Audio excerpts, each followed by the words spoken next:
এটা এইভাবে কেউ রান্না করে? আরে হাতাটা থালাটা এইভাবে কেউ রাখে? যত সব উল্টো পাল্টা কাজ। এই তুমি সরো তো, আমাকে দাও। যাক, এগুলো গুছানো হয়ে গেল, এবার ঘরটা গিয়ে ঝাড় দিই। এই মেয়ে, তোমাকে এত মাতুবুরি করতে কে বলেছে আমার সংসারে? আর যেখানকার জিনিস সেখানেই থাকবে, বেশি পাকামো করতে যাবে না। আর শোনো, তোমাকে যেটুকুনি বলা হবে সেইটুকুনি করবে, বেশি কাজ দেখাতে যাবে না, বুঝতে পেরেছো? যত সব। দুদিন আসতে না আসতে সংসারটা যেন হাতে মুঠো করতে চাইছে। আমার সংসারে এসেছে মাথা গলাইতে, বেশি মাতুবুরি। আমার সংসারে যেখানকার জিনিস সেখানেই থাকবে। বলছি শোনো না, আমার জুতোটা না ছিঁড়ে গেছে। জুতোটা না 2 বছর হয়ে গেল, আজকের একটা নতুন জুতো কিনে এনে দেবে? দেখো বৌমা, সংসারটা গুছিয়ে চালাইতে শেখো, শুধু খরচ করে ধান্দা। জুতো ছিঁড়ে গিয়েছে, মুচির কাছে সেলাই করে নিয়ে এসে পড়বে।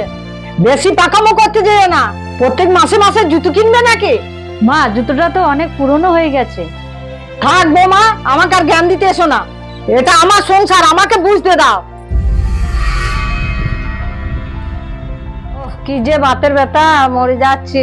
নাও চা, এই নিন চা। বলছি শোনো না, গ্যাসটা না খুব সমস্যা হচ্ছে। গ্যাসটা তো অনেক পুরনো হয়ে গেছে। আমার না খুব শখ হয়েছে একটা নতুন গ্যাস কেনার। কি, তুমি আমার সংসারে জিনিস পাল্টে ফেলবে? কত বড় সাহস! শোনা, আমি বেঁচে থাকতে পাল্টাইতে দেবো না। প্রয়োজন হলে সারিয়ে নেবে। শুধু টাকা নষ্ট করে ধান্দা না? কি শখ! এটা কি তোমার বাপের বাড়ি পেয়েছো? মা, এটা যখন তোমারই সংসার, তোমারই সবকিছু, তাহলে এক কাজ করতে হয়, আমাকে আর ওকে এ বাড়ি ছেড়ে চলে যেতে হয়। আর যদি এই বাড়িতে থাকতে হয় তাহলে তোমাদের দুজনকে মানিয়ে নিয়ে চলতে হবে। তুমি ওকে সব সময় বলছো এটা তোমার বাপের বাড়ি নয়, এটা তোমার বাপের বাড়ি নয়। আর তোমরা মেয়েরা মেয়েদের শত্রু হও কেন বলো তো?